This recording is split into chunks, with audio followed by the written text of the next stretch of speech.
Memory या याददाश्त का ताल्लुक सिर्फ माजी से नहीं होता, बल्कि चीजें याद रखने से भी होता है। Remembering to do activities in future. Prospective memory.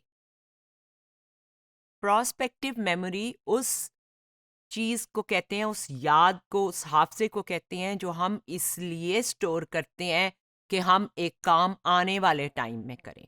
इसमें गुजरे हुए वक्त का हादसा या याददाश्त या स्टोरेज या रिटेंशन नहीं होती, बल्कि आने वाले वाक़ये को करने की याद को महफूज करना। तो ये प्रोस्पेक्टिव है, ये अभी हुई नहीं है, लेकिन क्योंकि करनी है तो उसे याद रखना अभी ज़रूरी है। इसको हम प्रोस्पेक्टिव मेमोरी कहते हैं। मेमोरी रिसर्च की ज़बान में इस पे बहुत काम हुआ हुआ है। मसलन इमीडिएट यानी 5 मिनट बाद की कि मैंने चूल्हे पे चाय या दूध रखा है वो उबल ना जाए।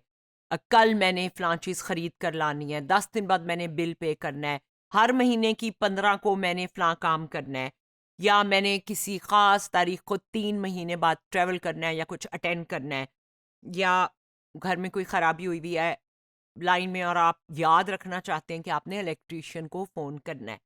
ये सब मिसालें हैं प्रोस्पेक्टिव मेमोरी की। इसका फ़र्क है रिट्रोस्पेक्टिव मेमोरी से। शॉर्ट टर्म या वर्किंग मेमोरी यानी रिट्रोस्पेक्टिव मेमोरी में जो हो चुका है, जैसे हम देखते हैं और नंबर डायल करते हैं। प्रोस्पेक्टिव मेमोरी में विजिलेंस एंड मॉनिटरिंग है। इसमें आप प्रिवेंट करना चाह रहे हैं कि वो उबल ना जाए पानी या दूध, तो ये विजिलेंस है, आप मॉनिटर कर रहे हैं।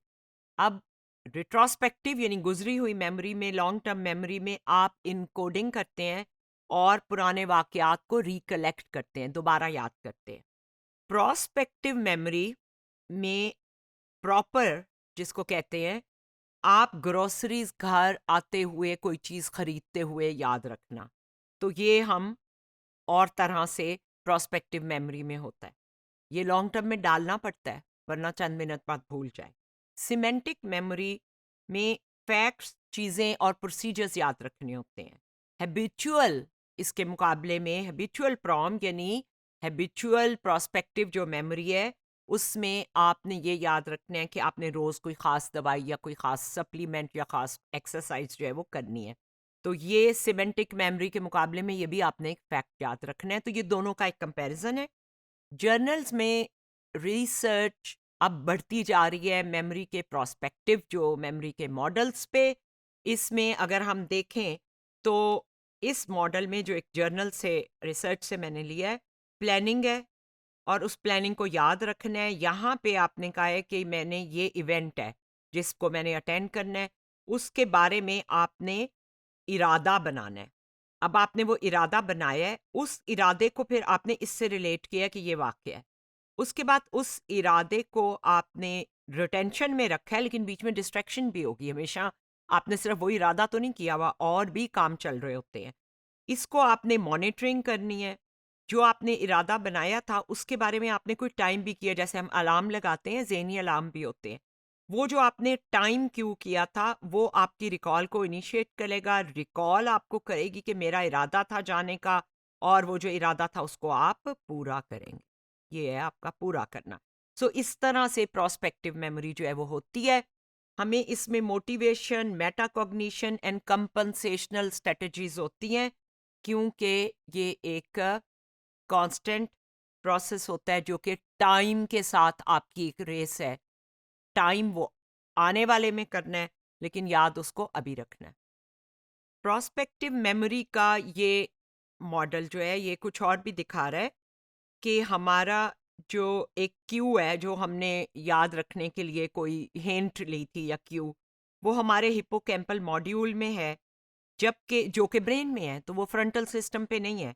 लेकिन जो फ्रंटल सिस्टम है वो आज जो आप कर रहे हैं वो भी याद रखना है, जो कल करने वाला है उसको भी माइंड में रखना है, और जो अभी आप कर रहे हैं उसको छोड़ के जिस चीज़ का पहले इरादा किया था उसको रोक के वो भी करनी है।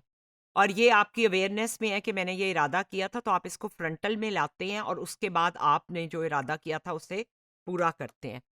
क्योंकि ये हमारी ज़िंदगी का एक बहुत अहम हिस्सा है।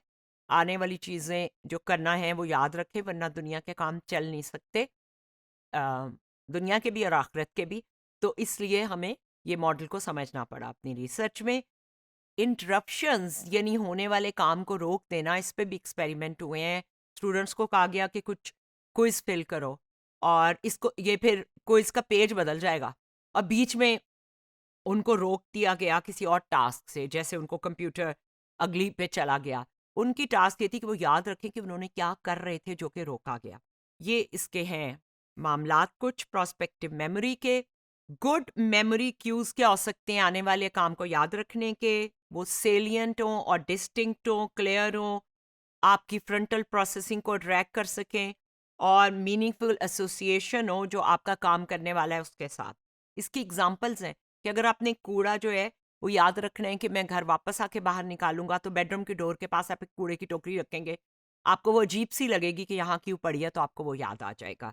इसी तरह अगर आपने ऑफिस खाना ले जाना है और वो फ्रिज में पड़ा है, तो अपने लैपटॉप बैग पे उसका टैग लगा लेंगे।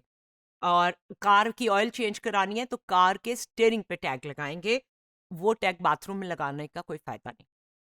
ये बहुत रीसेंट रिसर्च है। इसकी बहुत प्रैक्टिकल एप्लीकेशन है वर्क फील्ड में। दो वर्क फील्ड्स में बहुत यूज हो रही है, एक एविएशन में और एक मेडिसिन में। एविएशन में इसलिए कि जहाज़ों के हादसात कुछ जो काम करना था उसको भूल जाने की वजह से हुए हैं, और ये बहुत से वार्निंग सिस्टम्स अब लगा दिए गए हैं ताकि एक्सीडेंट्स प्रिवेंट हो सके और वो क्यों मिल जाए पायलट को। तो इंसान की ये इरादा कि उसने आने वाले टाइम पे कुछ करना है, वो मुकम्मल तौर पे परफेक्ट नहीं है, वो फॉलेबल है। उस वो अम, रुक सकता है, वो इरादा जो है वो आपका अ, नक्श से पाक नहीं है। तो इसलिए हमें अपने जो क्यूज़ हैं उनको हमेशा से मॉनिटर करने की ज़रूरत पड़ती है।